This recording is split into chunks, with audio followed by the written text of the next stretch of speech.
Continuons l'étude de notre classe dynamique URL. Pour l'instant, notre URL est composée d'un domaine et de paramètres. Maintenant, ce qu'on va vouloir faire, c'est ajouter le nom d'un fichier avant le point d'interrogation.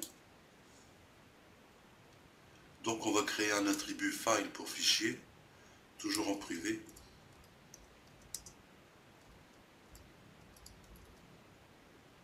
Qui contiendra une chaîne de caractères vide.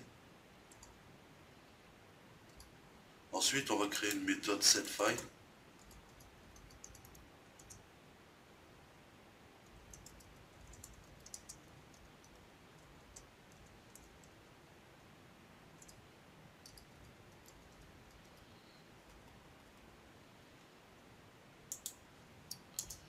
Qui va permettre de fournir une valeur à notre attribut. Donc toujours avec this.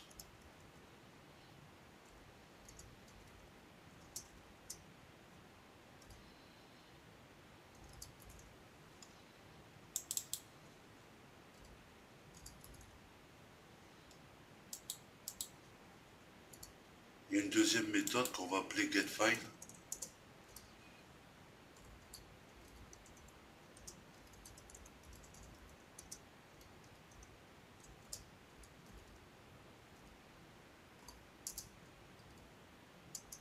Qui va juste retourner ce que contient notre attribut.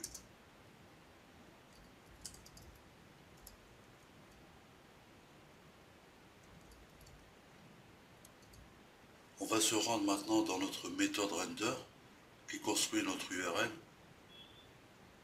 Et juste avant notre point d'interrogation, on va ajouter cette fonctionnalité.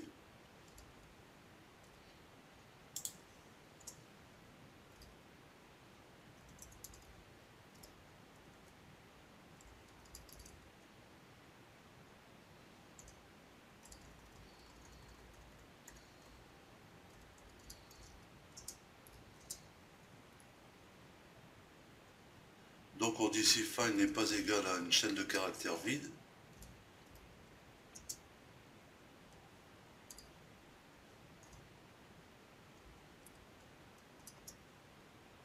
on le rajoute à $R.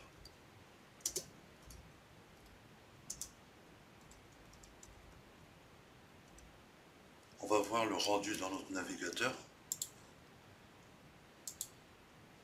Et on voit que rien ne s'est passé dans notre URL. On va maintenant utiliser la méthode setFile pour ajouter un fichier.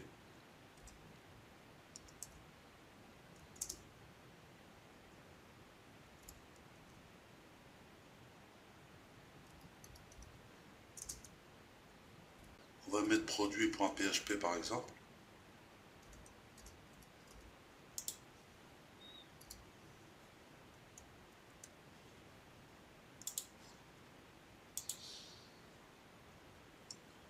J'ai oublié d'ajouter un slash ici.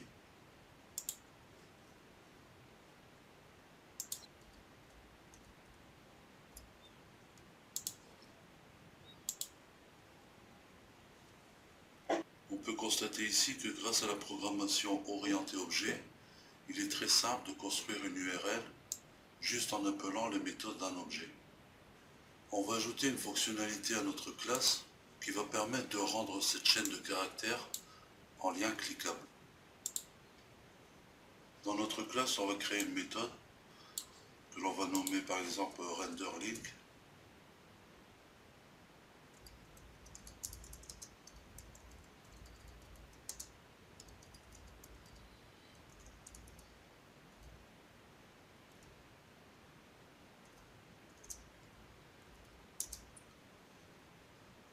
Et cette méthode va utiliser toute la logique de la méthode render.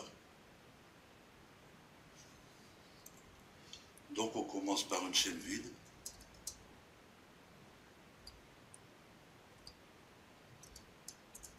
Ensuite, on place le retour de la méthode render dans une variable.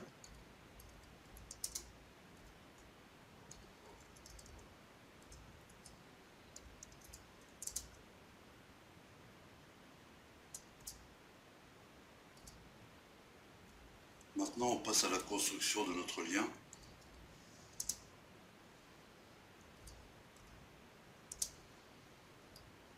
donc un simple ahref.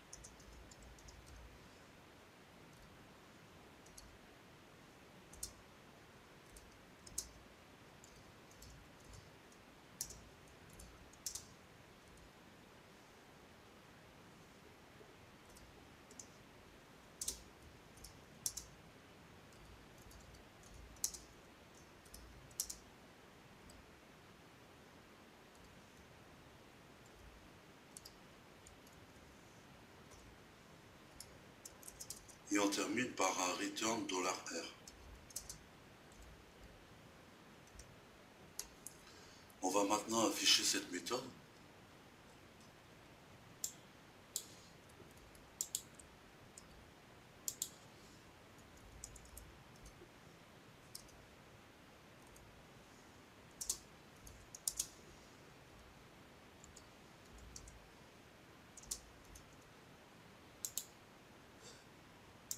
On a à présent un lien cliquable sur notre URL.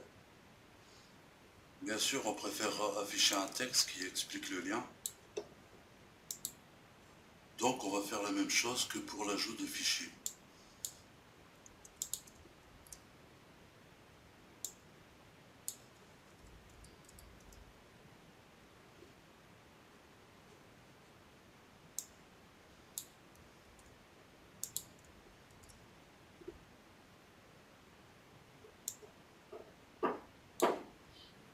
CTRL F pour faire un remplacement.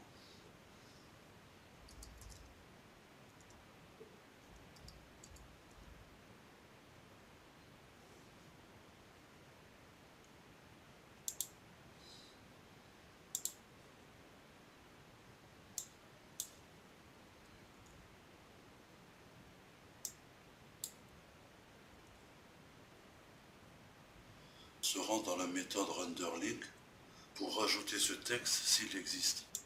On met notre attribut dans une variable.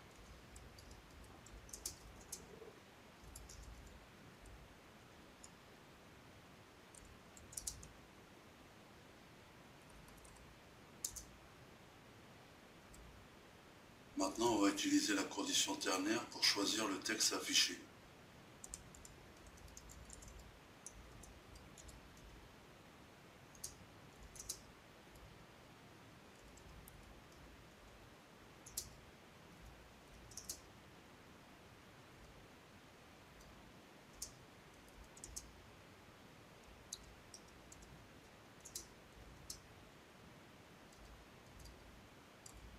Donc si le $texte n'est pas vide, on utilise cette variable, sinon on garde $URL.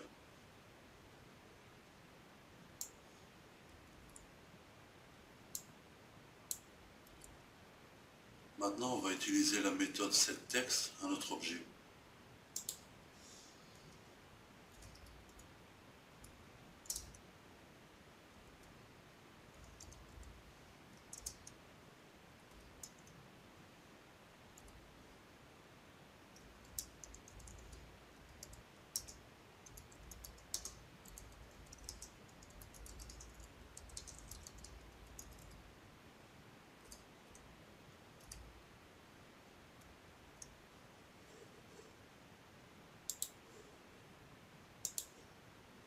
Comme on peut le constater, l'URL est devenu un texte explicatif.